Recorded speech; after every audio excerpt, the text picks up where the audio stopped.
Well, Lepore, man, this Senators team, I mean, it's just brutal. Right now, 30th in the NHL in terms of points percentage. They are sitting at 9-18-2 after 29 games.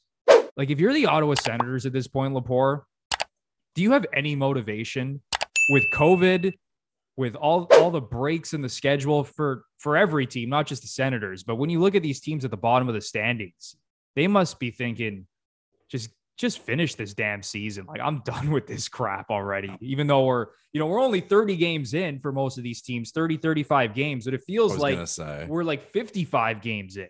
So it must be tough for the Sens, man.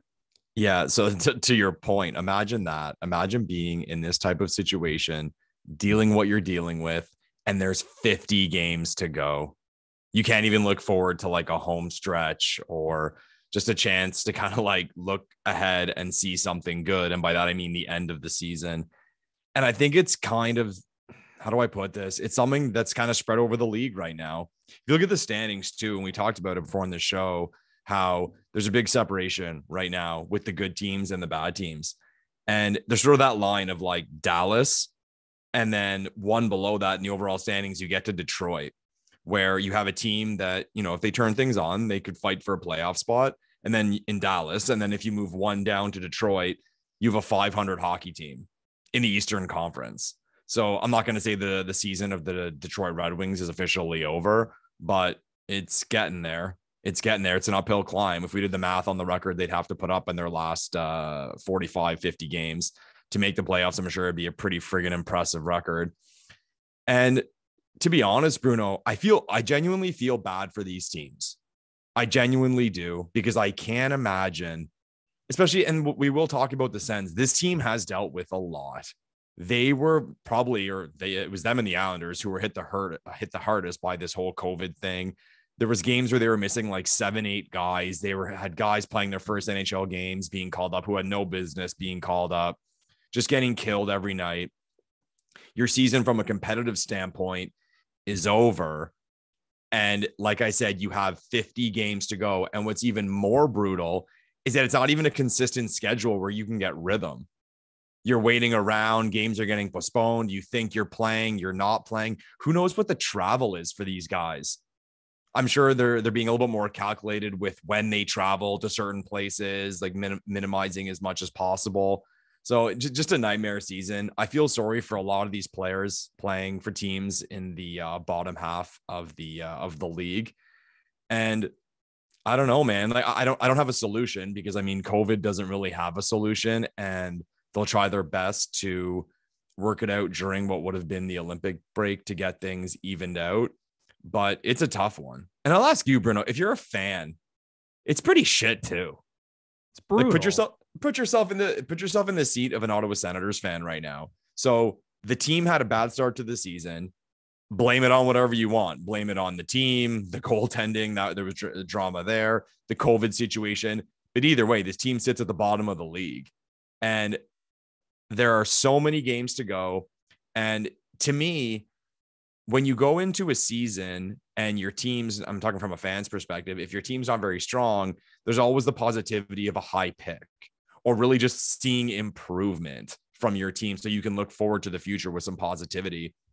It's kind of tough to do that right now, I think. And I'm not saying teams should not be, or fan bases should not be excited about the potential of a high pick, but I just think with everything going on, it still sucks, and it's a damper. And again, back specifically to the Sens fans were really hoping for competitiveness this year.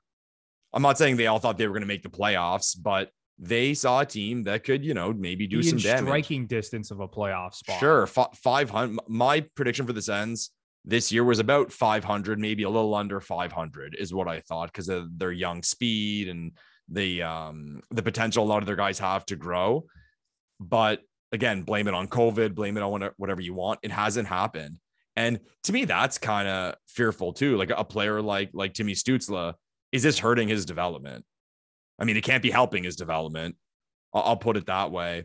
And regardless of the reason, at some point as a fan, you want to see competitiveness. So I'll say it. Thomas Chabot, one of the premier defensemen in the National Hockey League, he's in his 5th season.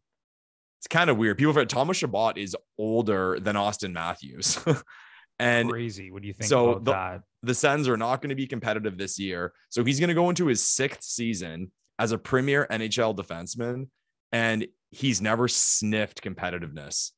That's not a good thing. And like I said, blame whoever you want. Like, blame COVID, blame the management, blame the team, blame their goaltending issues early in the year, but it's not good for these guys. And I'm not saying it to shit on them. I'm saying it because I feel bad for them.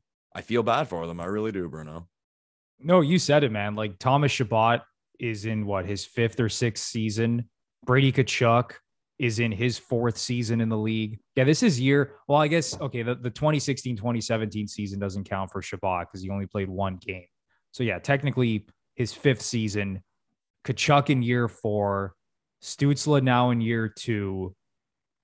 And there's some other young players who have now been here for a little bit as well. Like, this team at some point, it has to stop when it comes to thinking about draft picks and development and all that crap. Like, you got to start winning games and being competitive at some point. But I think that was the mindset this year, Bruno. I really think it was. So that is a huge disappointment. And we have both talked about this on previous shows about the Ottawa Senators, how at some point it has to get to a point where you're trying to win games and you're trying to make the playoffs. How many years are you going to go where you're like, oh, we suck again this year, we're going to get another high draft pick? How many times do you want to go through that? At some point, you have to establish a winning culture. You have to establish a foundation of competitiveness. And what you're seeing from the Senators now, it's awful. It's awful for the team. It's awful for the fans.